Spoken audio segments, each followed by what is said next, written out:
Hola, hola familia, bienvenidos a un nuevo episodio acá en Historias en el Control Podcast. La historia que les traigo hoy les va a gustar mucho, va a ser muy entretenida, pero antes que todo esto, esperen.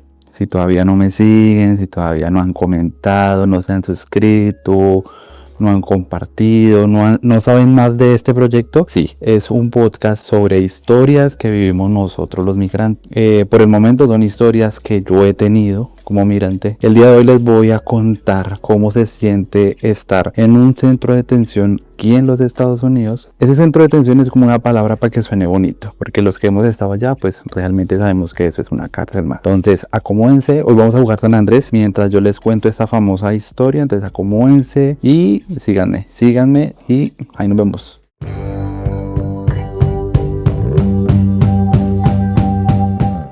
La idea de todo esto es dejar una enseñanza. Obviamente se van a generar cualquier tipo de pensamientos en diferentes personas. Es inicialmente dejar una enseñanza y para aquellas personitas que están pues en sus países sepan realmente lo que pasa, tanto para llegar acá como estando acá. Como siempre les he dicho a mis amigos los migrantes, para adelante, salir adelante y apoyémonos. Bueno chicos, continuando con la historia, ya saben que luego de cruzar el río y todo este proceso, bueno, me entrego a ICE. Ellos me llevan como un CAI de estación, como una estación de policía. Esa noche yo llego, me dejan ahí. Obviamente ya me quitaron la maleta, teléfono y todos estos artículos que yo tenía.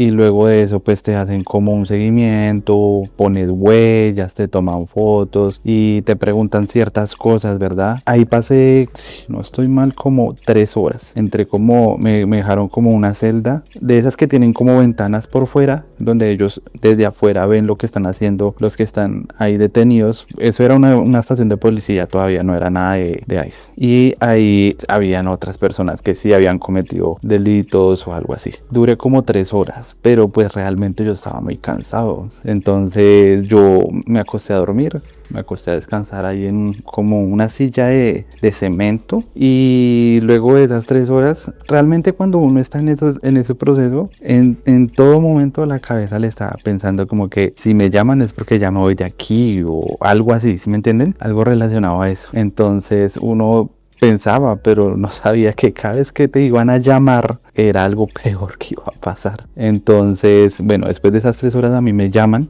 ya tenían mis huellas, mi todo. Entonces a mí me alistan como... Obviamente le quitan a uno ya los cordones de los zapatos y ya me suben a un bus. Llega un bus grande y en ese bus me llevan a... Yo iba solo porque creo que en ese momento de salir de esa estación de policía era el único migrante. Los otros sí eran por delitos ya normal. Entonces a mí me subieron a ese bus y empezó a andar el bus. Andé en el bus como unas 3 horas también.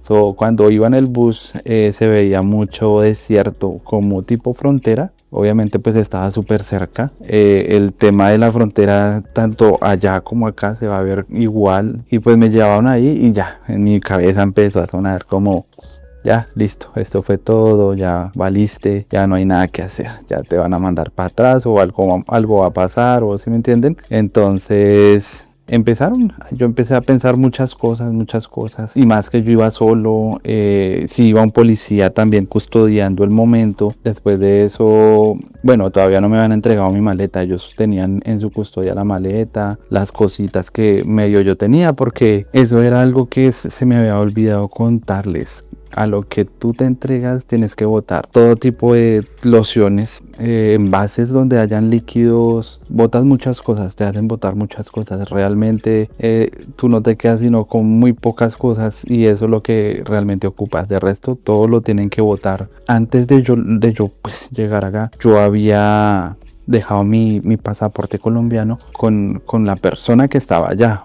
¿Por qué? Porque sí había yo escuchado en varias ocasiones que si te soltaban acá, te quitaban tu pasaporte. Entonces, pues al que te quiten el pasaporte te dejan prácticamente totalmente indocumentado. Entonces yo no lo entregué. Pero también habían los rumores, se entregaba sin un documento, un pasaporte, una cédula, identificación de donde tú eres, se iba a demorar mucho más el proceso para que te soltaran. Pues yo decidí tomar esa esa decisión, ¿sí? Entregarme sin pasaporte y todo eso. Continuando, voy en el bus, me llevan en el bus pensando muchas cosas porque, pues claro, como yo no tenía pasaporte, era difícil el tema de retornarlo a uno al país por avión. Entonces yo pensaba como que en mi cabeza como que no, y si me devuelven ese en bus o me dejan en México y yo en México, ¿qué voy a hacer? No tengo dinero. Después de todo eso que había vivido, yo realmente ya no quería saber nada de México en ese momento. Bueno, pero después de 3 horas me llevan se le dice la nevera,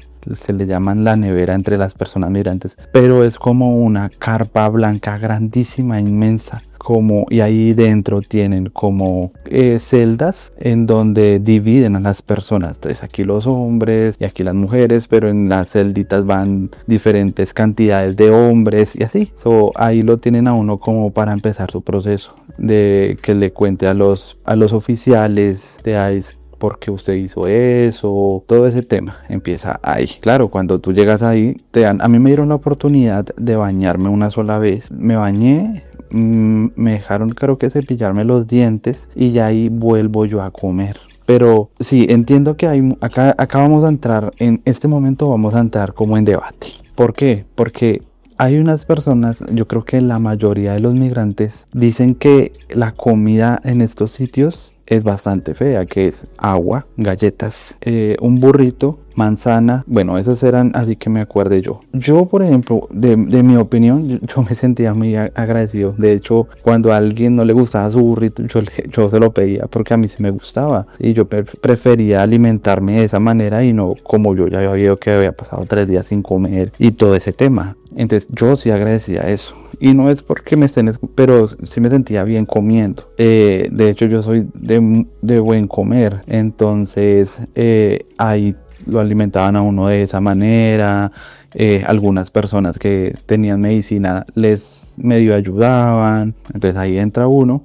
Le dicen la nevera porque hay unos filtros en el techo, como eso es hecho ahí por hacerlo. Entonces hay unos filtros donde bota aire frío, pero el aire es muy frío. De hecho a mí se me llegaron a pelar los pies por debajo, se agrietaron y eso dolía mucho y era por ese frío. Es donde te dan también esa cobija parece como aluminio, yo no sé eso de qué material es, pero era la supuesta cobija con la que uno dormía. En ese sitio duré 3 días, si no estoy mal aproximadamente, y pues es el sitio de la ilusión de muchas personas, porque hay muchas personas que están como en su momento de ok, ya acá me llaman y ya me voy, me sacan, me sale uno y lo sueltan acá, ¿no? Y todos los que estábamos ahí en ese momento somos personas que estábamos ilusionados, pero realmente no sabíamos la verdad, porque si todas las noches llegaban un oficial de ICE, el oficial llegaba y llamaba una cantidad de personas y claro, a lo que iban escuchando ese nombre la persona se alegraba porque ya pensaban como que te van a soltar. Entonces claro, era una felicidad. Ahí adentro también obviamente uno se empieza a hablar con la gente, se conoce,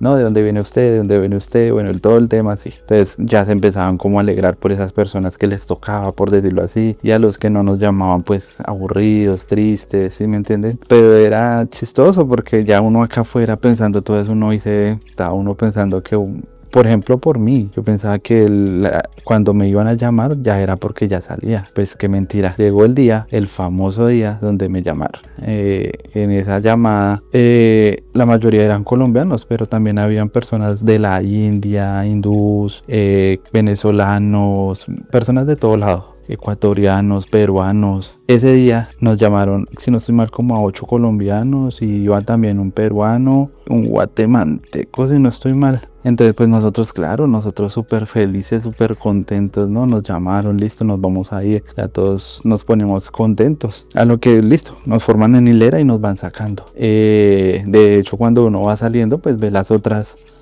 celdas por las ventanas, ve las otras personas como que chévere, que les vaya bien, como deseando la buena energía y pues uno se siente bien, pero realmente yo no pensaba para dónde era lo que nos llevaban realmente. O sea, yo no sabía realmente para dónde nos llevan y yo creo que ninguno de nosotros. Cuando empezamos a caminar nos llevaron a otro cuarto y en ese cuarto nos sentaron a todos. A lo que nos sientan, obviamente el trato de los oficiales es muy seco. A lo que nos sientan, llega un oficial de ICE, todos estos son de ICE porque están con ellos. Era una chica, una señora, y ella trae esposas, o sea, las esposas son las que amarran acá en las manos a las personas cuando las detienen. Ella trajo de eso, trajo cadenas, trajo muchas esposas y las tiraron en el piso, así. Y yo, entre nosotros nos mirábamos como que, uy, nos sueltan, pero nos sueltan amarrados o... Bueno, no más, no decíamos nada más, no decíamos nada más. Cuando sí empezaron a llamar persona por persona, dependiendo cómo se había sentado en la silla, le empezaban a uno a poner en las manos, en la cadera, acá, le amarraban una cadena y esa cadena se la amarraban con las manos, ¿sí? Se quedaba prácticamente así. En los dos pies, en los tobillos, también le ponían esposas y también se la amarraban, con todo iba amarrado. De hecho, nosotros los colombianos teníamos ese pensar como que, hey, prefiero una tumba en Colombia que una cárcel en Estados Unidos, porque nos amarraron ni que fuéramos, mejor dicho, los más buscados de este mundo. Se lo juro, o sea, todas las personas que estuvimos ahí sabíamos que, o sea, nos amarraron como si fuéramos las personas más buscadas en este mundo, o sea. Entonces, después de eso, que todos nos amarraron a todos, nos empezaron a subir a un bus. Pero este bus era bus tipo cárcel, de los buses que están en las ventanas con mallas. Hay un oficial que es el que sube la gente. Allá afuera a lo que nos iban sacando ya tenían las maletas de cada persona, porque eso lo tienen como membrado ahí con el nombre de cada persona. Entonces ya iban saliendo uno y lo ponían a uno a buscar su maleta y a que la metiera en el cajón del bus, del camión. Y es que ni para subirse uno al camión, porque era alto y claro, los piecitos no daban la zancada. Entonces para subir más de una persona, de hecho yo, por lo que yo no soy tan alto, me tocó tirarme a las escaleras y subirme así como gateando por las escaleras del camión para poder subirme. Porque ahí nadie te ayuda, pues cómo, si están amarrados. Después de eso, pues claro, ya pues nos empezamos a asustar todos. De hecho, todos nos mirábamos la cara. Nos mirábamos como que, what, ¿qué pasó acá? O sea, ¿para dónde vamos? O sea, la alegría que vivíamos en el momento de, ok, nos vamos, ya nos vamos a ir nos van a soltar, ya quiero llamar a las personas que nos están esperando, ¿sí? Ya no era esa cara. Esa cara lastimosamente ya no existió. No existió más, ya estábamos asustados, ya nos mirábamos y como que, de hecho yo miraba para atrás y veía como esos papás, porque obviamente iba mucho papá que se entregó con sus niños, con sus esposas, y los miraba uno llorando, ya estaban llorando, o sea, se les lagrimeaban los ojos y es fuerte porque pues ellos con la ilusión de que todo lo que protegieron a sus hijos y a su esposa al cruzar, al pasar, al entregarse, y que los separen así de un momento a otro te separen y tú no puedes decir nada, no saben para dónde te llevan, es fuerte. Por ellos me sentí mal porque es fuerte, fue muy fuerte. El bus empezó a andar. Hubo una parada en una prisión, el bus paró en una prisión y ahí levantaron a una persona y se la subieron con nosotros. Pues esta persona era un pollero, se le dice así. A él lo agarraron cruzando gente. Entonces yo no hablé mucho con él. Él contaba, ya después con el tiempo se hizo amistad de varias personas y nos contaba a todos las historias de lo que, como él cruzaba y todo esto, pero no sé mucho la historia de él. A él lo suben y ya el bus empieza a andar, entonces ya definitivamente se va eso, a lo que va andando. Ya vamos llegando como al sitio, claro, es como bien metido por allá en donde no hay caserío, no hay nada de eso, está bien alejado el sitio. Vamos para un centro de detención, porque al fondo ya se veía el tipo cárcel por fuera, con sus mallas, con sus alambres arriba, con su seguridad afuera. Entonces ya, obviamente nosotros como que, ok, nos llevan para la cárcel. Nos bajamos y nos empezaron a entrar como que la entrada principal a esa cárcel grande, como en las oficinas, ahí alrededor están unas celdas también pequeñas, tipo policía, que tienen ventanas y meten ahí a la gente que van agarrando para ellos analizar a dónde lo van a enviar, a qué celda y y qué fue su delito y todo ese tema, porque ahí también te daban un uniforme dependiendo el delito si era grave o no era grave, y así te identificaban allá adentro también con un uniforme que te daban. Entonces a nosotros nos entraron a un cuarto de esos y ahí nos dejaron toda una noche. Ya pues obviamente ya estábamos aburridos, tristes, como decepcionados, porque tras del hecho íbamos a una cárcel. Entonces nos empezaban a llamar persona por persona. Eso duró toda la noche hasta la madrugada sin comer, persona por persona, para darle como un carnet y una manilla. Ahí sale como su número ID de allá adentro, ¿verdad? Sale su nacionalidad y todo este tema. Y también para dejar en una bolsa Ziploc como sus pertenencias, porque hubieron personitas que llegaron con sus cadenas de oro, sus anillos. Bueno, después de eso te dan el uniforme, te dan un uniforme azul. Te dan un uniforme azul, unos zapaticos azules, te dan hasta calzoncillos blancos, o sea, eso se ve, todo era usado.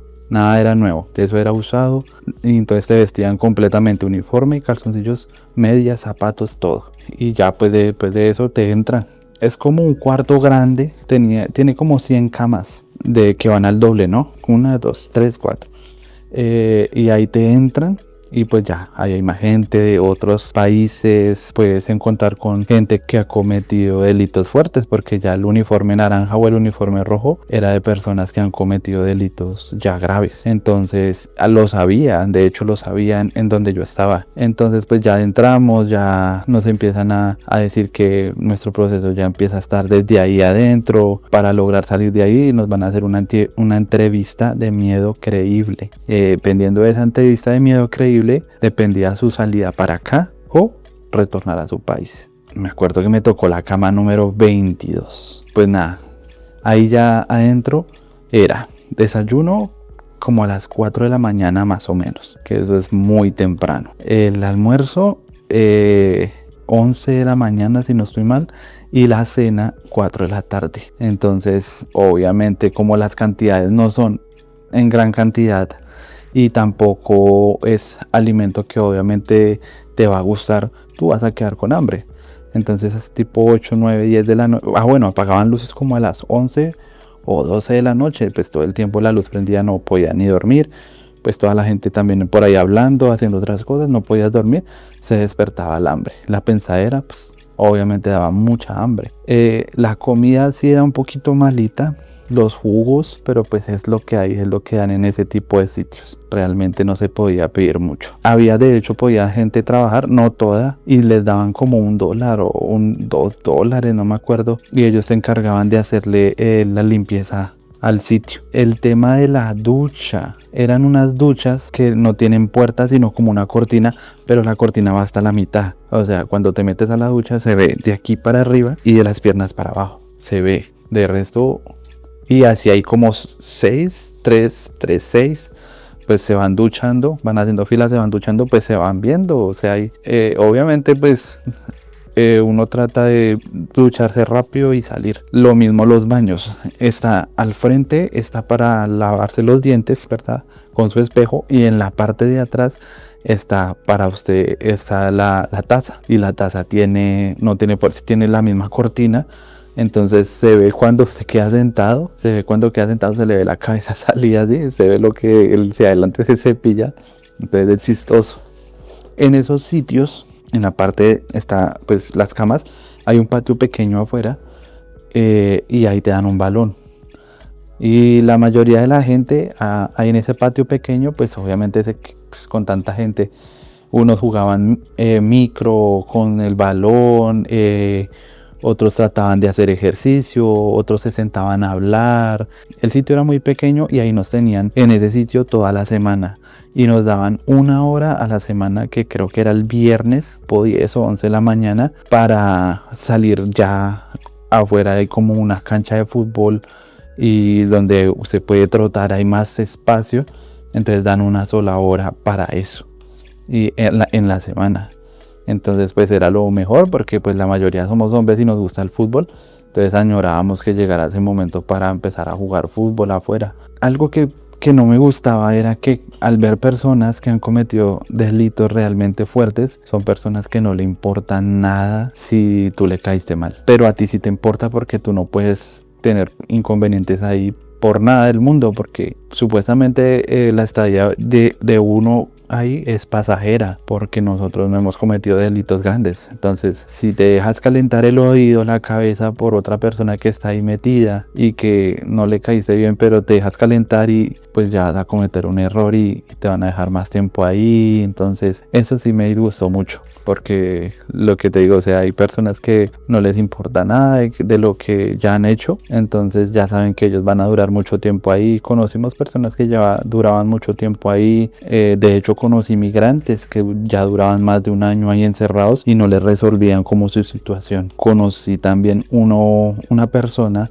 que estuvo en España, él estuvo en España como migrante y luego de eso se vino para Estados Unidos y cruzó y fue ahí donde quedó también. Se conocen muchas historias también, obviamente ahí hubieron muchas historias de migrantes, de cómo hicieron para cruzar, de personas que vieron y conocieron a gente que se quedó en el camino. Lo que te digo, los que son papás sufrían ahí adentro el hecho de quererse contactar con su esposa, con sus hijos. Obviamente dicen que los que tienen hijos, ellos son los más rápidos en salir. De hecho, ellos no entran a un centro de detención, algunos, pero ahí habían como uno o dos que sí estaban. No sé si es porque el caso era bastante fuerte, no sé por qué, pero sí habían. Porque normalmente los que se entregan con niños, ellos no entran a centros de detención, sino ellos tienen un proceso aparte donde los dejan salir. Pero creo que ellos sí les ponen como un teléfono o algo así. Claro, y como van a hacer entrevista del miedo creíble, pues se asustaban los que llegaron con sus esposas, porque obviamente tenía que la historia ser la misma, ¿no? Entonces pues ahí pues era un problema, porque ya no sabían que eso iba a pasar, entonces era más complicado. Habían unos teléfonos donde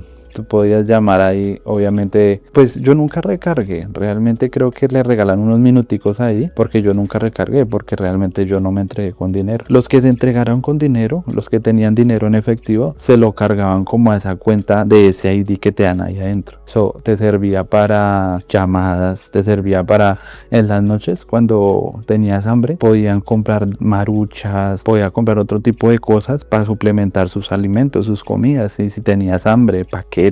Entonces ellos hubieron muchos que se entregaron con dinero y si pudieron como comer un poquito mejor. Yo como no me entregué con dinero, pues a mí sí no tenía para ese tipo de supervivencia, por decirlo así. Yo comía pura la comida que me daban ahí dentro y listo. Para llamar, gracias a Dios, me regalaban ahí, le regalan como unos, es que no me acuerdo si eran como 4 minutos o 5 minutos. Entonces, con el tiempo empiezan a llamar persona por persona, pero por cama, ¿no? Cama número 1, cama número 2, cama número 3. Se llevan como a la semana unas 10 personas en el transcurso de la semana y les hacen su entrevista del miedo creíble. ¿Qué es esta entrevista del miedo creíble? Es en donde te llevan frente a un oficial. Bueno, ahí adentro era como en una cabina de teléfono, pero había un oficial mirándote mientras te hacían la entrevista. Y en el teléfono te llamaba otro oficial, que era tu oficial encargado para esa entrevista. ¿Qué pasa? La entrevista puede durar 1 hora y media, 2 horas, dependiendo, en donde te van a empezar a preguntar por qué cruzaste, qué pasó, por qué andas huyendo, todo ese tema, pero todo, o sea, te preguntan con fechas, con sucesos, con demandas, anotan todo está anotado, todo queda anotado de por qué tú quieres salir. Y luego esas preguntas te las hacen de otras maneras, le dan vuelta, mejor dicho. Eso es para verificar muchas cosas y realmente por esa entrevista se quedaron muchas personas, o sea, no pasaron muchas personas. Y yo me iba dando de cuenta de eso, pues que al pasar persona, te entraban diciendo, o sea, en el momento no te dicen como que la lograste o no la lograste, simplemente la escuchan y te dan, en una semana les dan como la confirmación a cada persona. Entonces pues muchas personas iban llegando de su entrevista y pues unos llegaban como que sí, yo conté lo mío, que pero yo decía entre mí, esto no es así como así. Entonces era mejor concentrarse más en su historia y dar más argumentos para que te den la oportunidad, porque no se la iban a dar a todos. Yo ya sabía que a todos no le iban a dar esa oportunidad.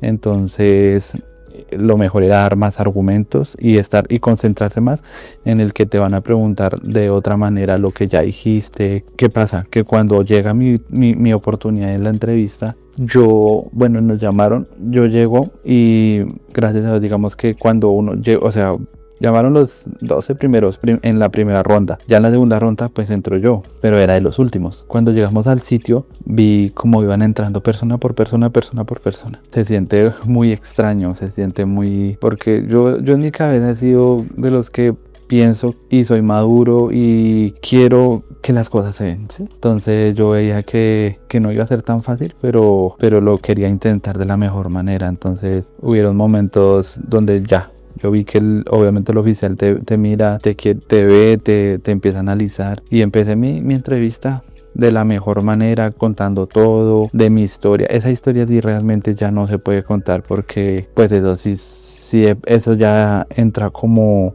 algo más confidencial, tanto para mí como para el gobierno de acá. Entonces eso sí es más personal, tan personal que no se puede llegar a ese límite, porque de hecho aún eso sigue siendo analizado. Entonces de eso sí ya no puedo decir nada más. El hecho es que mi entrevista duró como 1 hora y media más o menos. En la hora y media, después de esa hora y media, ya como que a lo que ves que el oficial termina, ya le dice como que listo, ya puede salir, y ya uno se siente un poquito más mejor, pero realmente no es tan así, porque uno se queda en la cabeza como que será que sí, será que no. Esa entrevista lo entran, obviamente van pasando los días, el tiempo, la desesperación, el pensamiento de ay, yo aquí perdiendo mi tiempo y mejor me hubiera quedado, o yo aquí perdiendo mi tiempo de estar afuera haciendo algo más económicamente, qué injusto.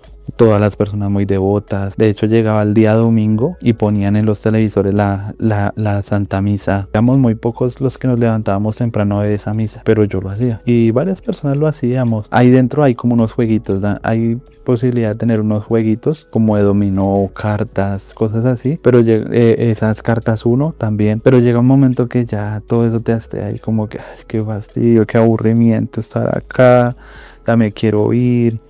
La desesperación, la frustración, no, es difícil. Es difícil.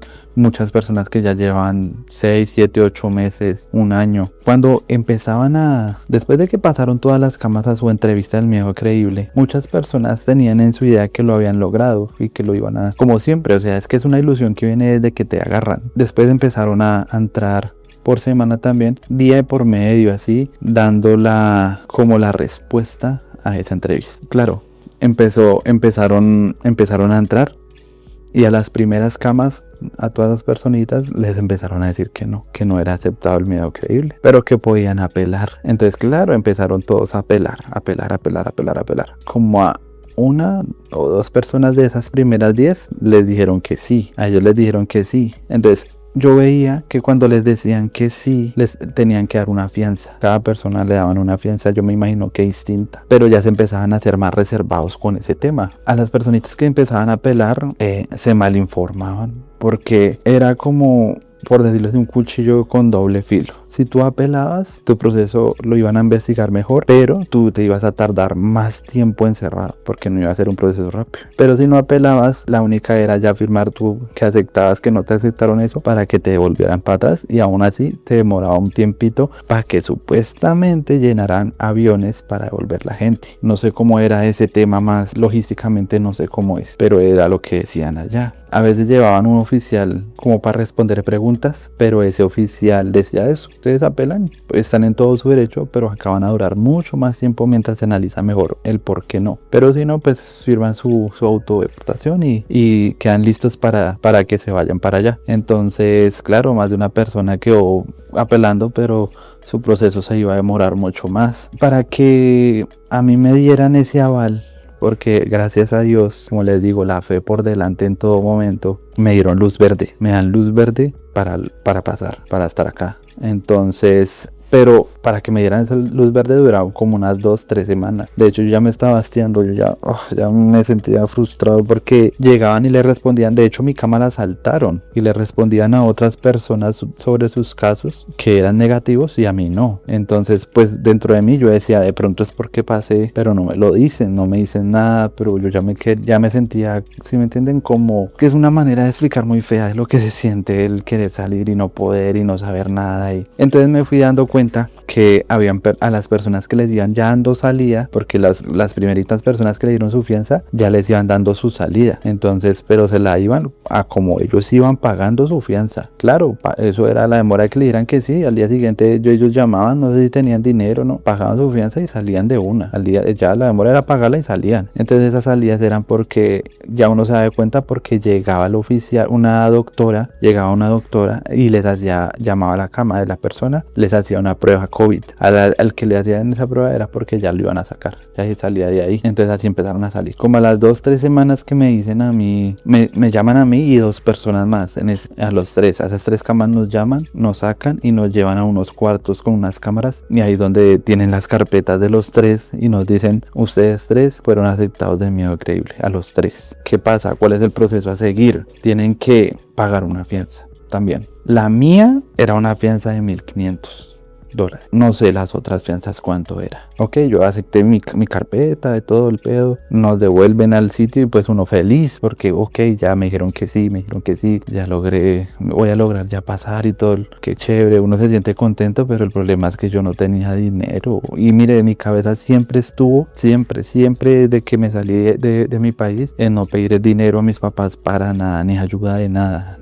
Yo no quería nada de eso. Yo lo único que quería era lograr hacerlo, pero a mi manera, como yo pudiera. En mi cabeza duraba el pensamiento de qué voy a hacer para pagar esa fianza. Yo llamo a mis padres y ya les digo como que me van a dejar salir, pero tengo que pagar tanto dinero, y eso equivale a, venga, ¿cuánto equivalía ahí? Como a unos como 6-7 millones, creo yo, más o menos.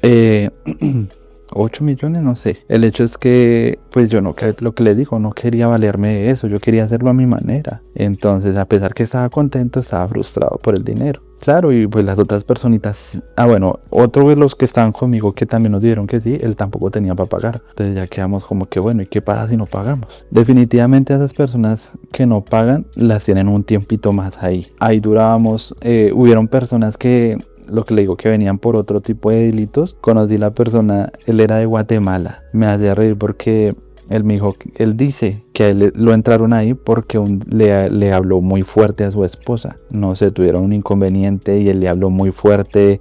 Llamaron a la policía, lo llevaron para allá. Entonces no sabía que, bueno, sí sé hoy en día que el tema es delicado con las mujeres, con los niños. El tema de gritar, de hablar, de tratar, de pegar, de todo eso es bastante delicado acá.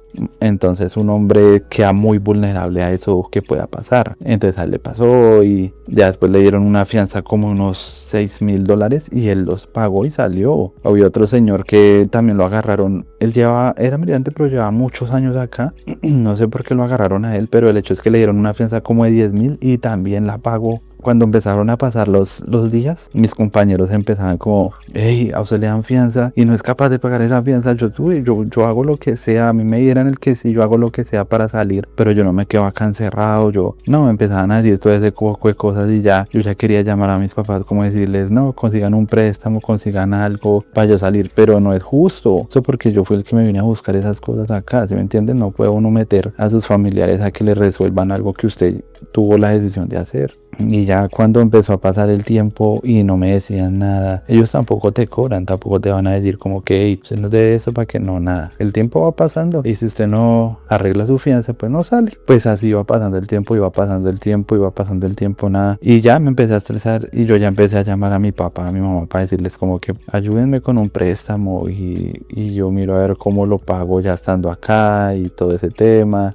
Pues ellos empezaron como a mover fichas, pero yo aún seguía pensando en que podía solucionar ese problema yo. Pues llegó el momento en que a él lo suben y ya el bus empieza a andar. Pues lo sacan a esa hora como para que las otras personas tampoco se den de cuenta o no sé, no vean cómo es el proceso, yo no sé. Pero el hecho es que cuando iba saliendo se veía como un compañero que él es de Caldas, Manizales. Me cayó bien el muchacho porque era buena persona y él sí se despertó y yo me despedí de él y pues ahí nos despedimos del muchacho y ya uno sale muy alegre. Es que la felicidad es muy Es algo de verdad que se siente muy muy bueno, o sea, no se puede uno creer que va de salida por fin, después que de tantas cosas que usted vive allá, de tantas cosas que usted está esperando que pasen, de tanto pedir, de tanto arrodillarse, de tanto sufrir, de tanto llorar, de tanto encomendarse a la Virgencita. Yo soy muy devoto a la Virgencita, no, por fin. Y ya pues en ese día me sacaron a mí y a otra persona y lo llevan nuevamente como al sitio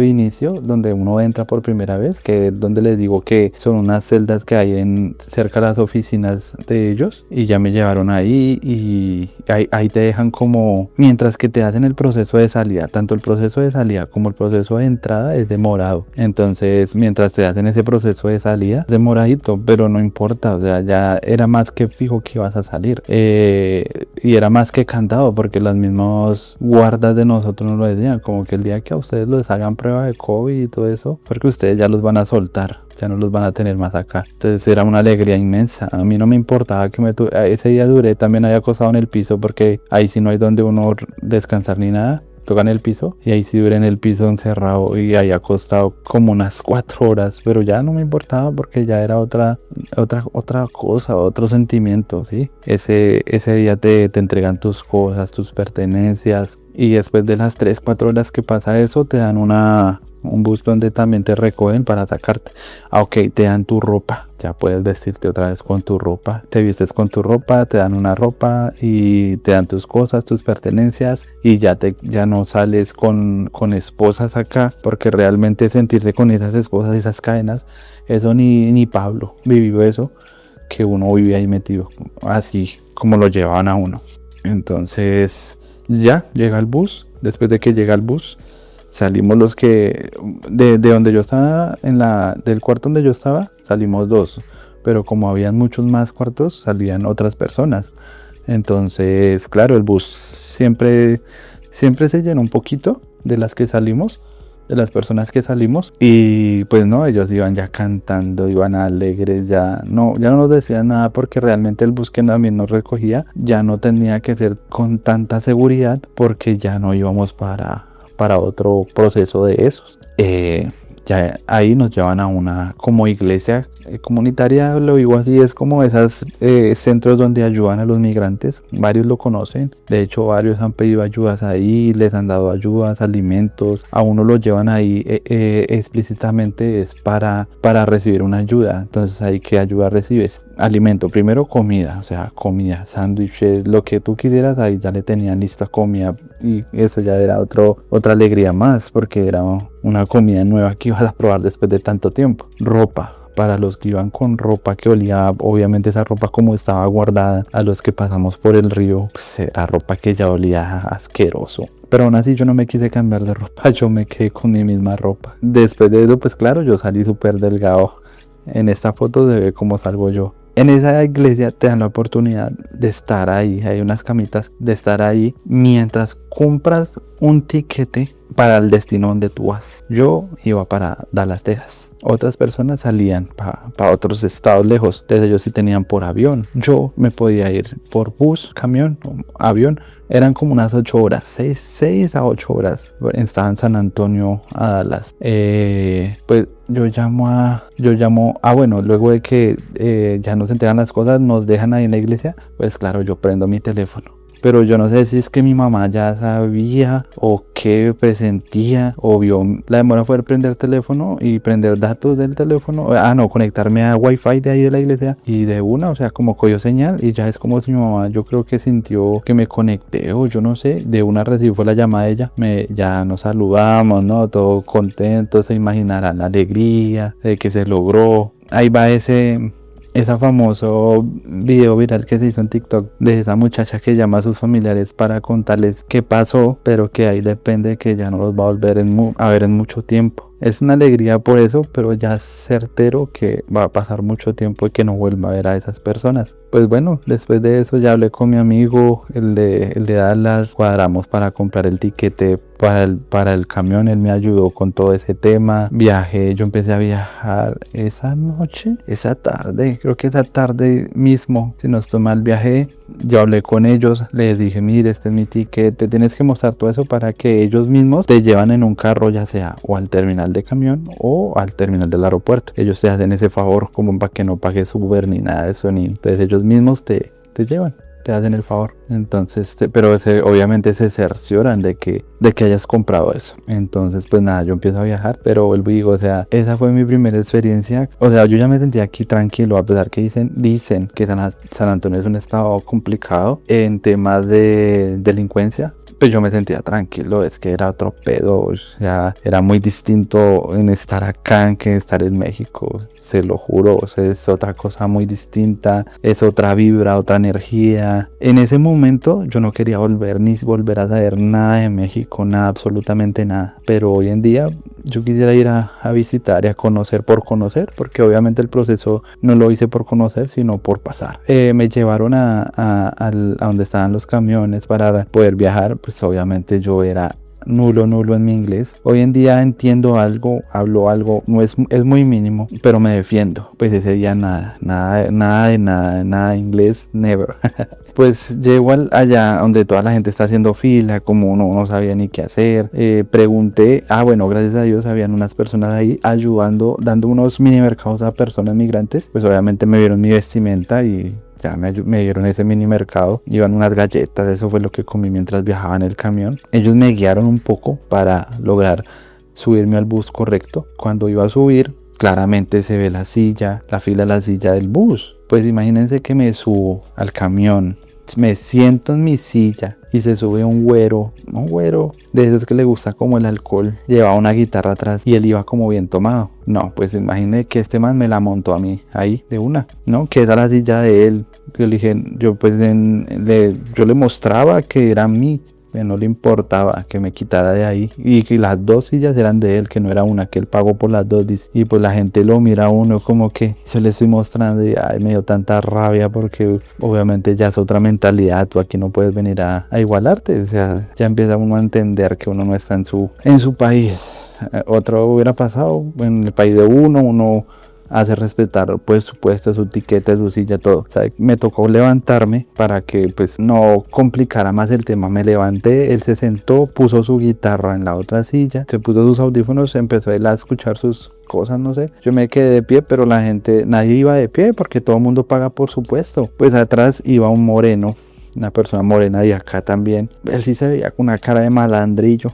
Le dije que si me podía, ahí la silla al lado sí estaba vacía. Le pregunté, le mostré el ticket y le dije que si me podía hacer ahí. Me hizo así como hágase ahí, pero de lejitos. Pero bueno, gracias a Dios me senté, pero yo olía feo porque tenía la ropa, olía horrible. Yo trataba de cerrar los brazos así para que no se salieran los malos olores. Y así fueron por 6-7 horas. Pobre muchacho, le tocó aguantarse esos olores. Ahí duré bien, dormí un poquito, me sentía un poquito tranquilo. Ya no tenía pues wifi. Antes de salir le dije al compañero, a mi amigo, más o menos a qué hora llegaba para que él estuviera pendiente, porque yo no sabía pues nada, no tenía internet, no tenía nada, no tenía chip de acá ni nada. Entonces el camión empezó a andar, ya más o menos yo me iba guiando, pues yo que llego a Dallas a lo de los camiones, yo sí estaba asustado, porque yo dije, no, aquí cómo lo voy a encontrar con tanta gente, como no, yo no sabía, yo decía, no, y ahora qué pereza, y ya era de noche, como 11 de la noche, 12, yo no sé. No, pues yo que me bajo del camión y ahí estaba mi amigo, todo se dio de una buena manera y él estaba ahí esperándome para que me recibió de buena manera. Él me llevó en su carro, me dio de comer, me dio ropa, me dejó bañarme, ¿no? O sea, es una, como decimos nosotros, es una belleza lo que se siente. Y ahí empezó mi proceso, ahí empezó como tal mi vivir aquí en Estados Unidos. Desde ese momento ya me sentía más libre, más tranquilo. Gracias a Dios a mí no me dieron ni grillete, no me pusieron ni grillete, ni me dieron ningún teléfono. Al día de hoy tengo corte, pero aún no tengo todavía, no he llegado ni a la primera. Al día de hoy he hecho las cosas de la mejor manera que he podido. Pago mis taxas, tengo mi licencia de manejar, pago seguro de carro, pago las taxas, hago todo de la mejor manera. Sé que eso no me asegura nada de estabilidad acá. Tengo mi permiso de trabajo, tengo mi social security, tengo mis cosas. Sé que eso no me asegura nada acá, pero trato de hacer las cosas de la mejor manera. Y como siempre, aferrado, apegado a Dios. Entonces, muchachos, yo sé que esto también gasta mucho dinero porque el hacer taxas, el que te descuenten, hay muchas personas que prefieren hacerlo por otros medios y está bien, es ok. Cada persona elige su manera de solventar en su cómo lo va a hacer, sus proyectos, sus cosas, está bien. Solo que hagamos como lo hagamos, sigamos firmes, devotos, con mucha fe en continuar acá, a los que quieren, porque hay muchas personitas que conozco que se fueron en diciembre del año pasado, fueron muchos, tanto de los que deportaron como de los que se quisieron ir libremente. Yo personalmente pienso que esto es una oportunidad que tengo al 50-50,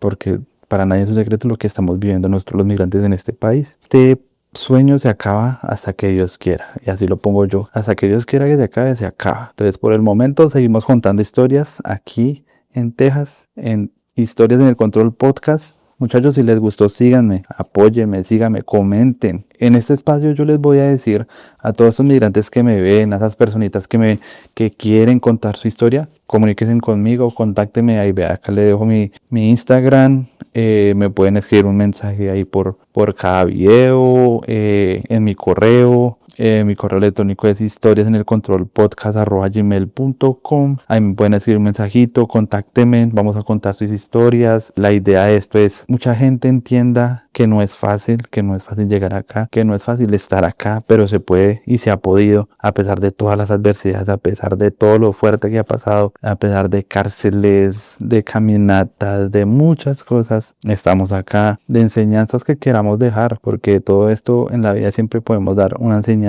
Si quieren contar su historia, me pueden contactar, jugamos un rato play, contamos la historia. Obviamente lo hacemos de la manera más prudente que podamos, ¿no? Sin decir nombres ni cosas que lo puedan a uno meter en inconvenientes. Entonces, muchachos, esto fue un episodio más acá en Historias en el Control Podcast. Bienvenidos a este proyecto.